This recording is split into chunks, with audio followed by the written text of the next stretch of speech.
Sometimes the bravest thing a man can do is show kindness when the world expects him to show fear.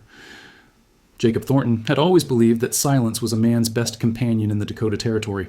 Words were dangerous things in 1876, when tensions between settlers and the Lakota ran as deep as the winter frost and twice as bitter. So he kept his own counsel, spoke only when necessary, and built his small cattle ranch in the shadow of the Black Hills, where a man could work hard and mind his own business without interference from either the cavalry or the tribal war, parties that moved like shadows across the endless prairie. See, October morning, that changed. Everything began like any other, with Jacob rising before dawn to check his small herd grazing in the valley below his log cabin. The early snow had come fierce and sudden, blanketing the grassland in pristine white that made every sound carry farther and every movement visible for miles. At 38, Jacob had learned to read the land like scripture, understanding its moods and respecting its capacity for both generosity and cruelty. He was mending a section of fence damaged by the storm when he first spotted the dark shape against the snow, perhaps 200 yards from his cabin. At first glance, it appeared to be a fallen tree or boulder, but something about its placement struck Jacob as wrong. Trees didn't fall uphill, and boulders didn't appear overnight in places where none had been before. Setting down his tools, Jacob approached with the careful alertness that came from 5 years of living alone in country where carelessness could cost a man his life. As he drew closer, the truth became clear with shocking suddenness. It was a man lying motionless in the snow, his long black hair spread like spilled ink across the white ground. Jacob's first instinct was to retreat, to saddle his horse and ride to Fort Robinson to report what he'd found. The man was clearly Lakota, dressed in traditional leather clothing, now stained with blood and torn from what appeared to be a desperate flight through rough country. In these times, finding a wounded warrior on one's land could bring trouble that lasted for generations. But as Jacob stood looking down at the unconscious figure, something deeper than fear or prudence moved in his chest. The man was young, perhaps no more than 25, and his face, even in unconsciousness, carried a dignity that spoke of courage and honor. More importantly, he was dying. The blood in the snow, the shallow breathing, the deathly pallor beneath his bronze skin, all told the same story of a human being in desperate need of help. Jacob had seen enough death during his years as a Union soldier to recognize it approaching. He had also learned to live with the weight of decisions made in moments when a man's character revealed itself without pretense or preparation. Standing in the Dakota snow, looking at a wounded enemy who might have been trying to kill settlers just days before, Jacob discovered that his character demanded mercy over caution. Without allowing himself time to reconsider, Jacob carefully lifted the unconscious warrior, surprised by how light he felt despite his obvious strength. The man's breathing was labored, and Jacob could feel the fever burning through his body as he carried him toward the cabin. Whatever had happened to this warrior, wherever he had come from, those questions would have to wait. Right now, there was only the immediate need to preserve a life that hung by threads as thin as spider silk. Inside his simple cabin, Jacob cleared his kitchen table and began the work of assessment and treatment that he learned during too many battlefield surgeries. The warrior had been shot twice, once in the shoulder and once in the side, and had clearly ridden or walked for miles before collapsing. The wounds were infected and would require careful cleaning and constant attention if the man was to survive. As Jacob worked by lamplight, cleaning wounds and applying the herbal remedies he'd learned from a cavalry doctor who'd served with frontier tribes, he found himself studying the face of his unexpected patient. Even unconscious and burning with fever, the warrior's features showed character, strength without cruelty, determination without arrogance, and something else that Jacob recognized from his own mirror, the look of a man who had seen too much conflict and carried too many burdens for his age. The warrior's clothing and weapons told stories that Jacob could only partly read. The craftsmanship was exquisite, showing artistic traditions passed down through generations. His knife handle was carved with symbols that clearly held spiritual significance, and his leather vest was decorated with beadwork that spoke of care and pride and cultural heritage. As the night wore on, Jacob found himself talking quietly to his unconscious patient, the way he sometimes spoke to his cattle or his horse when the silence of the prairie became too heavy to bear alone. He told the warrior about the storm, about the condition of his wounds, about the medicine he was applying, and why it would help with healing. "You're a fighter," Jacob said softly as he changed bandages for the third time. "Your body's trying hard to heal itself, and that tells me your spirit hasn't given up. Good thing, because I'm not much of a doctor, and you're going to have to do most of the work of getting well." Sometime near midnight, the warrior's fever broke temporarily, and his eyes opened, dark and alert despite his weakness. For a moment, the two men looked at each other across barriers of language, culture, and the bitter history that divided their peoples. Jacob saw no anger in those eyes, only confusion and a questioning intelligence that seemed to be trying to understand where he was and why he was still alive. "Easy," Jacob said gently, the same tone he used with injured animals. "You're safe. You're hurt, but you're safe. The warrior tried to speak, but only managed to whisper in his own language before unconsciousness claimed him again. But in that brief moment of connection, Jacob felt something shift in his understanding of what this situation might mean. This was not just a wounded enemy who had stumbled onto his land. This was a young man whose courage had carried him farther than his strength could sustain. A warrior who had fought battles Jacob could only imagine, and a human being whose life now depended entirely on the kindness of a stranger. As dawn approached, Jacob settled into the chair beside his kitchen table, keeping watch over his patient and wondering what the morning light might reveal about the consequences of his choice to offer shelter rather than turn away. Outside, the Dakota wind whispered through the pine trees, carrying with it the promise that some decisions, once made, set in motion forces that no single person can control or predict. But sitting in the lamplight, watching the steady rise and fall of the warrior's breathing, Jacob felt a peace he hadn't known since the war ended. For the first time in years, his actions had been guided not by fear or self-preservation, but by the simple recognition that mercy was always the right choice when a man had the power to give it. Tomorrow would bring whatever challenges it brought. Tonight, Jacob Thornton had chosen to be the kind of man his mother had raised him to be, and that choice felt like the first honest thing he'd done since settling in the Dakota Territory.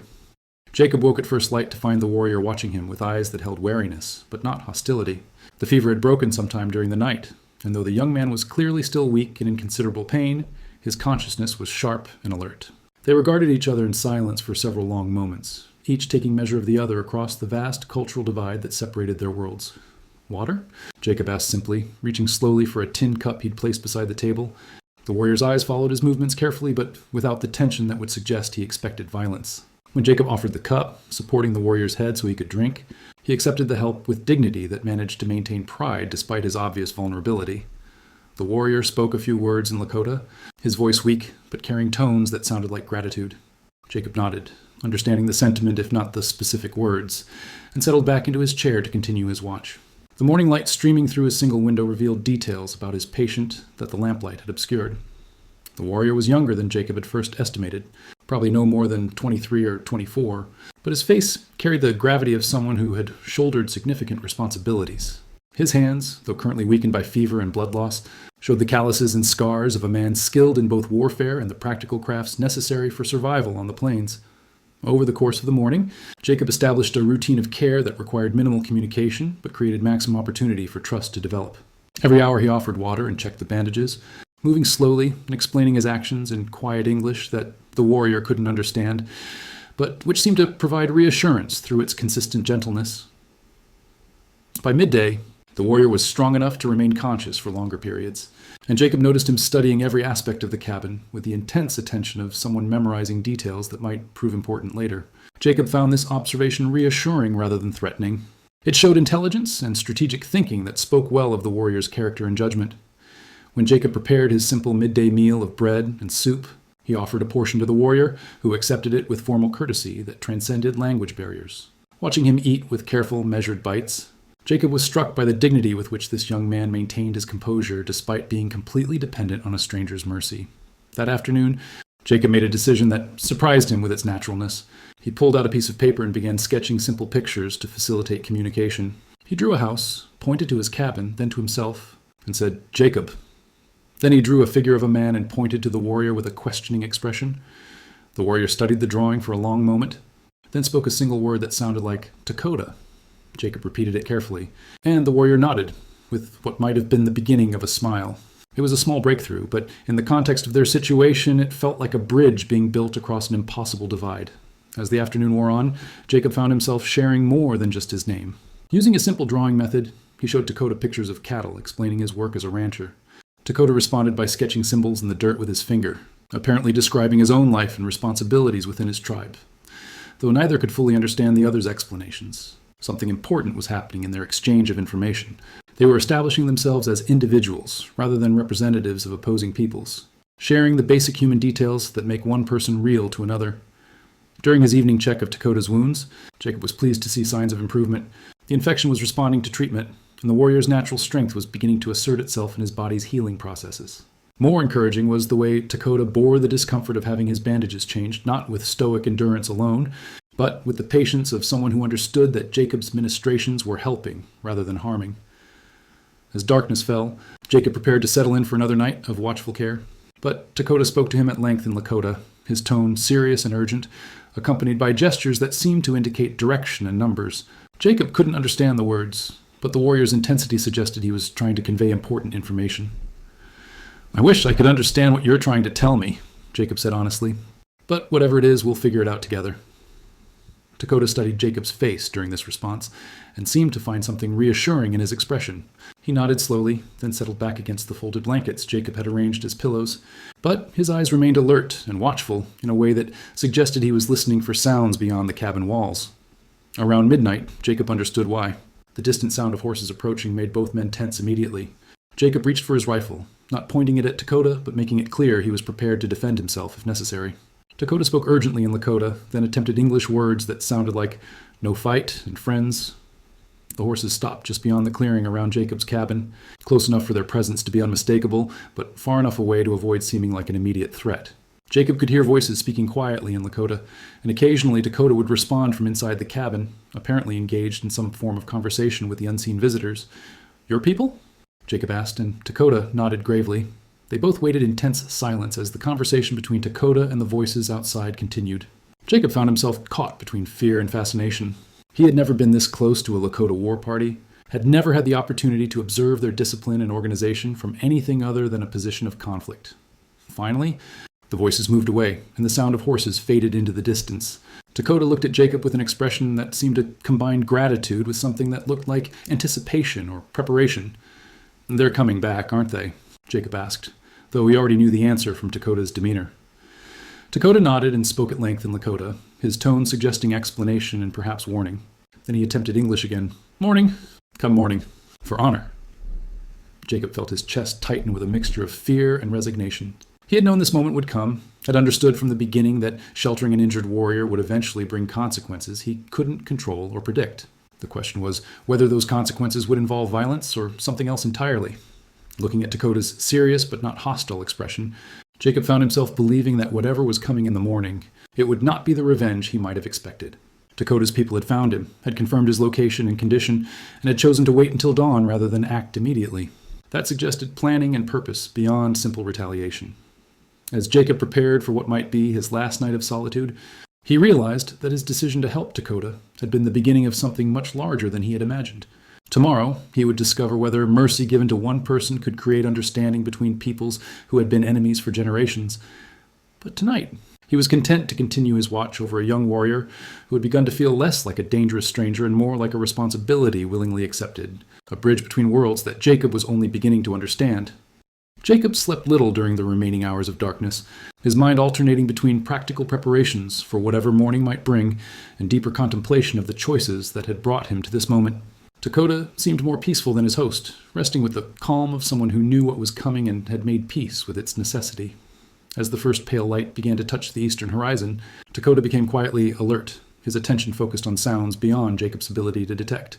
The warrior's entire demeanor changed, taking on a formal quality that reminded Jacob of soldiers preparing for inspection. Despite his wounds and weakness, Dakota managed to convey the impression of a man preparing to meet important obligations with proper dignity. "They're close," Jacob said, not really asking a question. Dakota nodded and struggled to sit up straighter, wincing with pain but refusing Jacob's assistance. He spoke in English words that were clearly difficult for him, but which he chose with careful precision. "Jacob. Good man. Dakota, tell them you safe." The simple declaration carried more weight than elaborate speeches might have. Jacob understood that he was receiving a promise of protection from someone who had every reason to consider him an enemy, and whose word would carry authority with the approaching warriors. The sound of many horses became audible just as the sun broke fully above the horizon. Their approach timed with a precision that spoke of careful planning and cultural significance. Jacob moved to his window and saw a sight that would remain carved in his memory for the rest of his life. Approximately 30 Lakota warriors rode in formation toward his cabin, their horses stepping with ceremonial precision that transformed their approach from potential threat into something approaching ritual. At their head rode a man who could only be a chief. His bearing and the deference shown him by others, making his status unmistakable.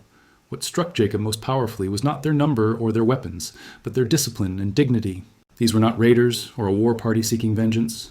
These were representatives of a people coming to conduct important business according to traditions and codes of honor that Jacob was only beginning to glimpse.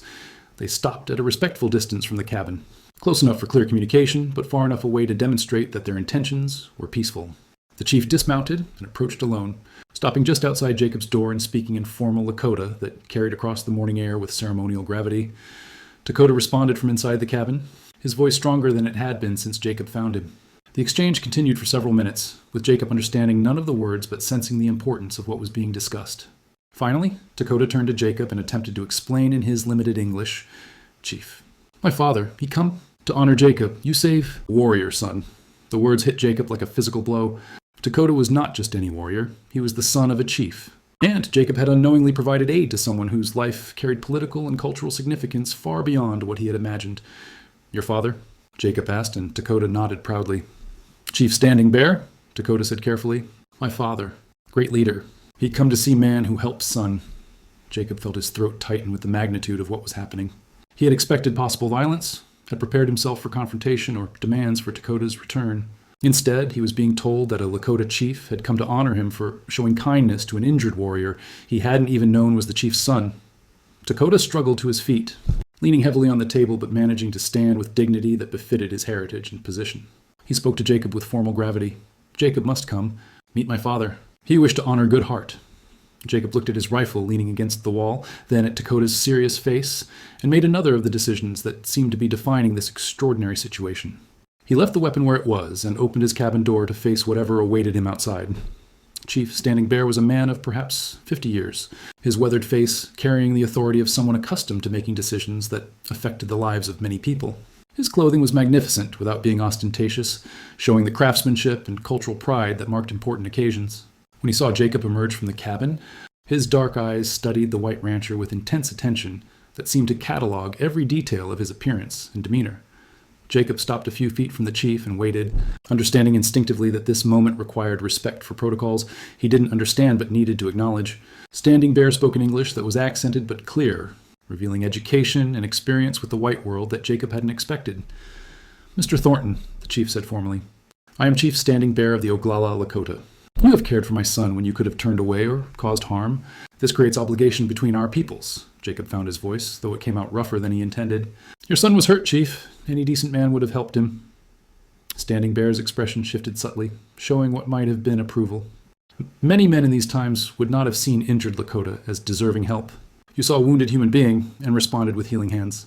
This tells me about your heart." Behind the chief, Jacob could see the mounted warriors watching this exchange with focused attention. Their faces showed no hostility, but rather the alert interest of people witnessing events of cultural and political significance.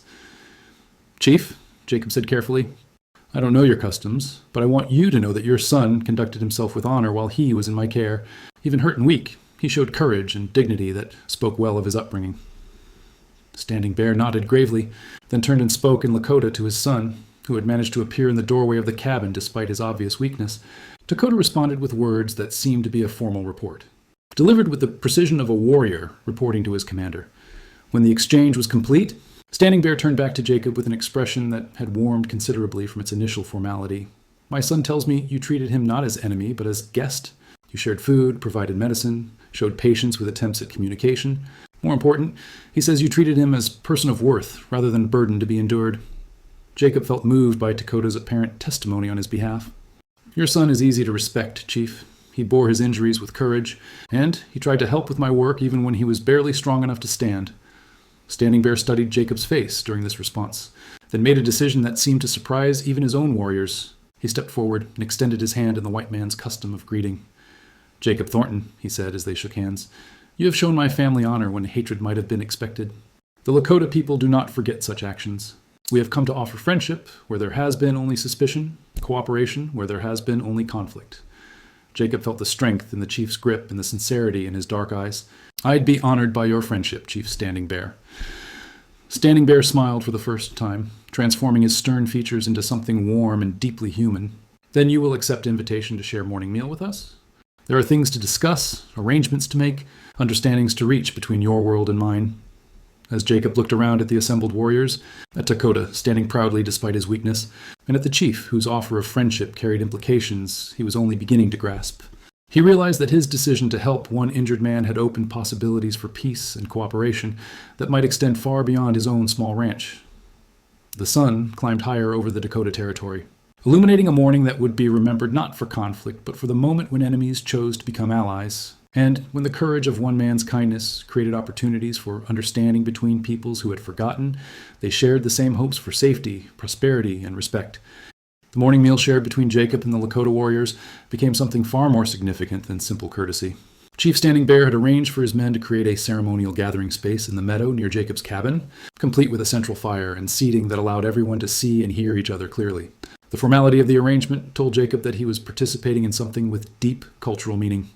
As food was shared and passed among the group, Jacob found himself observing customs and protocols that spoke of ancient traditions and carefully maintained social structures. Every action seemed to have meaning, from the way food was offered to the order in which people spoke to the respectful attention paid to each person's words.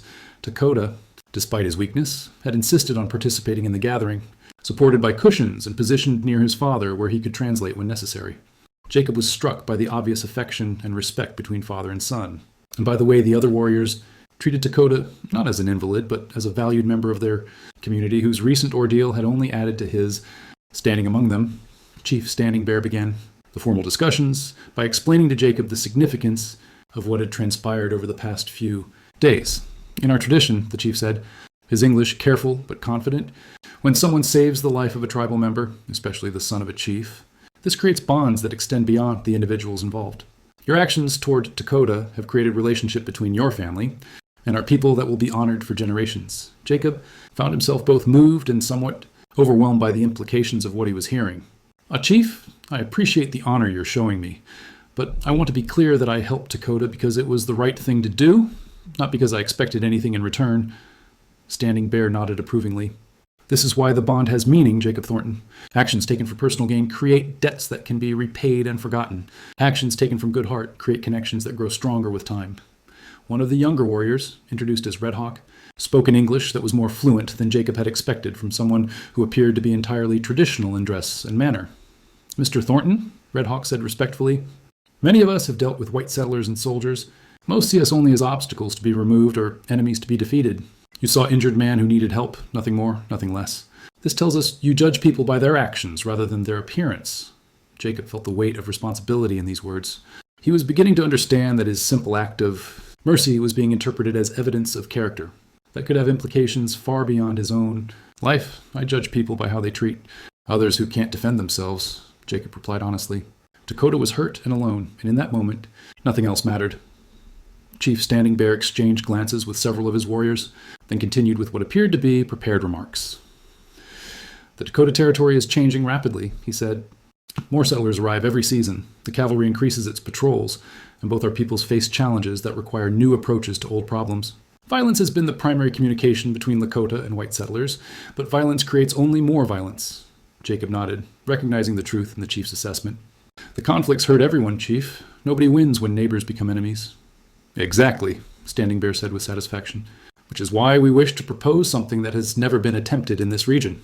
We wish to establish formal peace and cooperation between our tribe and the white settlers who prove themselves worthy of trust. The proposal took Jacob's breath away. You're talking about some kind of treaty? More than treaty, Standing Bear explained. Treaties are agreements between governments, often made by people who will never have to live with their consequences. We propose relationship between communities, built on personal trust and mutual benefit. Red Hawk leaned forward, his expression intense with the importance of what he was explaining. Mr. Thornton, your ranch sits on land that has been used by our people for hunting and seasonal camps for generations. Instead of conflict over territory, we propose cooperation that benefits both your cattle operation and our traditional ways of life. Jacob struggled to process the magnitude of what was being offered. What exactly are you suggesting? Dakota, who had been listening carefully to the discussion, spoke up in English that was improving with every conversation. Father says, your cattle need protection from wolves, from thieves, from harsh winters. Our warriors know this land, know how to track predators, know signs of weather changes. We help protect your animals. You allow our people to use traditional camping grounds during seasonal migrations. The practical wisdom of such an arrangement was immediately apparent to Jacob. His small operation was vulnerable to exactly the problems Dakota had described, and he had often wondered how he would manage when his herd grew larger or when advancing age made the physical demands more difficult. There would be advantages for both sides, Jacob said thoughtfully. But what about the territorial government? What about the army? Chief Standing Bear's expression grew more serious. This is why we need white settlers who can vouch for our peaceful intentions. Official policies are made by men in distant cities who see only maps and reports. Real peace must be built by people who live on the land and understand its requirements, Red Hawk added. We have observed your character for several days. Mr. Thornton, you live quietly, you work hard, you treat all beings with respect. These qualities make you a suitable partner for attempted cooperation between our peoples. Jacob felt the weight of history pressing down on him. The arrangement they were proposing could serve as a model for peaceful coexistence that might prevent years of conflict and bloodshed. But it would also make him a pioneer in cross-cultural cooperation that could bring scrutiny and potential hostility from both sides. I need to understand exactly what you're offering and what you'd expect from me, Jacob said carefully. Over the next hour, the details of the proposed arrangement were discussed with thoroughness that revealed extensive planning and consideration. The Lakota would provide security for Jacob's cattle, assistance with difficult ranch work during seasonal migrations, and knowledge of weather patterns and natural resources that could improve his operation's success. In return, Jacob would allow traditional camping on designated portions of his land, serve as liaison with other settlers who might be interested in similar arrangements, and provide testimony to territorial authorities about the peaceful nature and beneficial results of Lakota cooperation.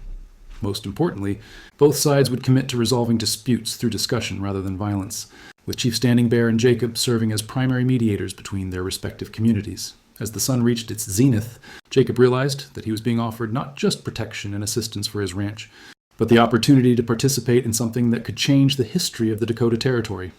Looking around at the faces watching him expectantly, from Chief Standing Bear's dignified gravity to Dakota's hopeful anticipation to Red Hawk's earnest intensity, Jacob understood that his answer would affect not just his own future, but the possibilities for peace between peoples who had been enemies for too long. The decision before him was not just about accepting help with his cattle operation. It was about choosing to become a bridge between worlds. A pioneer of cooperation in a time when most people expected only conflict, and a man whose courage in showing mercy to one wounded warrior could become the foundation for lasting peace between entire communities. The afternoon following the formal discussions brought practical demonstrations of what cooperation between Jacob and the Lakota might accomplish. Chief Standing Bear had requested permission to have his warriors scout Jacob's ranch boundaries to assess the security challenges and opportunities the land presented, while Jacob was invited to observe their methods and techniques. What Jacob discovered over the course of that afternoon revolutionized his understanding of land management and cattle ranching. The Lakota warriors moved through his territory with knowledge that came from generations of intimate relationship with the environment. They identified water sources he hadn't known existed, pointed out natural shelter areas that could protect livestock during harsh weather, and demonstrated tracking skills that revealed the presence of predators Jacob had never detected. Red Hawk proved to be particularly knowledgeable about cattle behavior, explaining how the animal's natural instincts could be worked with, rather than against, to create more efficient grazing patterns and safer herd management. Your cattle want to move in certain patterns, Red Hawk explained as they watched Jacob's small herd from a ridge overlooking the main pasture. White ranchers often fight these instincts, building fences to force animals into spaces that don't feel natural to them. Better to understand their preferences and create boundaries that guide rather than confine. Jacob watched, fascinated, as Red Hawk demonstrated techniques for moving cattle using subtle pressure and positioning that required no shouting, whipping, or force. The animals responded with calm cooperation that made Jacob's usual methods seem crude and inefficient by comparison. This knowledge comes from watching buffalo herds for generations, Standing Bear explained. Domestic cattle are not so different from their wild cousins. They seek safety, good grass, clean water, and freedom from stress. Provide these things in harmony with their instincts, and they will prosper with minimal effort from the rancher. But the most impressive demonstration came when the warriors identified signs of a wolf pack that had been operating near Jacob's ranch for weeks without his knowledge. The tracks, scat, and territory markings were invisible to Jacob's untrained eyes, but the Lakota warriors read them like pages in a book. Pack of 4 adults, probably with cubs, somewhere in the hills, one of the older warriors reported to Chief Standing Bear in English, apparently for Jacob's benefit. They've been testing your herd's defenses, but haven't attacked yet because your cattle stay close to the cabin at night. Jacob felt a chill of recognition. He had indeed noticed his cattle clustering closer to his buildings recently, and had attributed it to the early cold weather rather than predator pressure. What would you recommend? Jacob asked. The warriors conferred briefly in Lakota, then Red Hawk provided the translation. We establish patrol patterns that discourage the wolves without harming them unnecessarily. Wolves are intelligent and will move to easier hunting grounds if they understand the cattle are well protected. No need for warfare against animals that are simply trying to survive. As they worked together throughout the afternoon, Jacob began to understand that he was witnessing the practical application of a completely different philosophy about the relationship between humans and the natural environment. Rather than seeing nature as something to be conquered or controlled, the Lakota approached it as a complex system to be understood and worked with cooperatively. Dakota despite his continuing weakness, insisted on participating in the ranch assessment from horseback, his sharp eyes identifying details that added valuable information to the overall picture. Jacob was impressed by the young warrior's dedication and by the obvious respect his observations commanded from the other warriors. During their evening meal, prepared by several of the Lakota women who had arrived during the afternoon, Jacob found himself part of conversations that revealed the depth of planning and consideration that had gone into the tribe's proposal for cooperation. "We have been watching white settlement patterns for several years," Chief Standing Bear explained. "Most settlers arrive with no knowledge of local conditions, make mistakes that create hardship, then blame the land or the weather or the native peoples for their difficulties. But occasionally," Red Hawk added, "we observe settlers who show wisdom, who adapt to local conditions rather than fighting them, who treat the land and its creatures with respect. These people often prosper where others fail." Jacob found himself honored to be considered in this category, but also curious about the implications. "How many settlers would you consider suitable for this kind of cooperation?" "Fewer than we had hoped," Standing Bear replied honestly. "Most white settlers see any relationship with Indians as either conquest or surrender. They cannot imagine partnership between equals who bring different strengths to common challenges." One of the older women, introduced as Winona, Standing Bear's sister and Dakota's aunt, spoke up with observations that added another perspective to the discussion. "White women might understand cooperation better than white men," she said in careful English. "Women know that survival often depends on sharing work, sharing knowledge, sharing resources. Men sometimes think strength means standing alone." Jacob considered this observation, recognizing its wisdom. "My wife understood that," he said quietly. "She always said that the strongest communities were built by people who knew when to ask for help and when to offer it." Winona nodded approvingly. "Wise woman. The spirits took her too soon?" "Fever, 3 years ago," Jacob replied, surprised by how natural it felt to discuss Martha's death with these people who understood loss as part of life's natural rhythm. "She would be proud of what you did for Dakota," Winona said with certainty. "Women understand that showing mercy to strangers is how peace begins in the world." As the evening progressed, Jacob found himself drawn into discussions about the practical details of implementing their cooperative arrangement.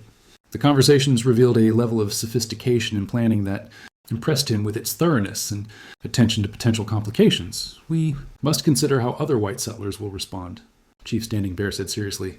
"Some will see cooperation with Indians as betrayal of their own people. Others will assume you have been forced into agreement against your will." Jacob nodded, recognizing the challenges they would face. "And some of your people might have similar concerns about working with a white rancher." "This is true," Standing Bear acknowledged. "There are warriors who believe any cooperation with whites is compromise of our independence. We must prove that partnership can strengthen rather than weaken both communities." Red Hawk leaned forward with the intensity that marked his contributions to important discussions. "This is why success of our arrangement is so important. Mr. Thornton, if we can demonstrate that cooperation brings prosperity and security to both sides, other tribes and other settlers may choose cooperation over conflict." The weight of this responsibility settled over Jacob like a heavy blanket. His decision to help one wounded warrior had evolved into an opportunity to influence the future of an entire region, potentially preventing years of violence and creating a model for peaceful coexistence. "What happens if it doesn't work?" Jacob asked.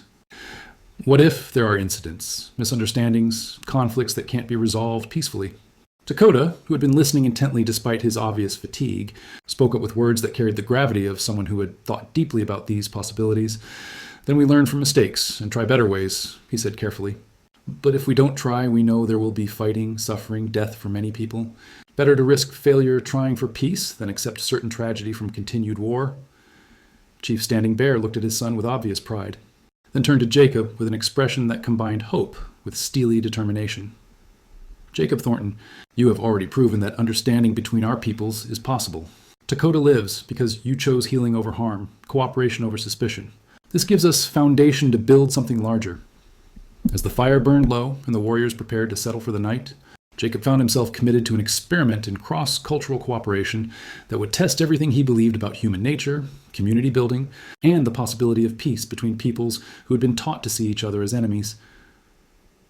The stars emerged over the Dakota territory, illuminating a camp where Lakota warriors and a white rancher planned a future that neither side could have imagined possible just days before, united by the simple recognition that some challenges require cooperation to overcome, and that the courage to trust strangers sometimes opens doors to possibilities that can change the world.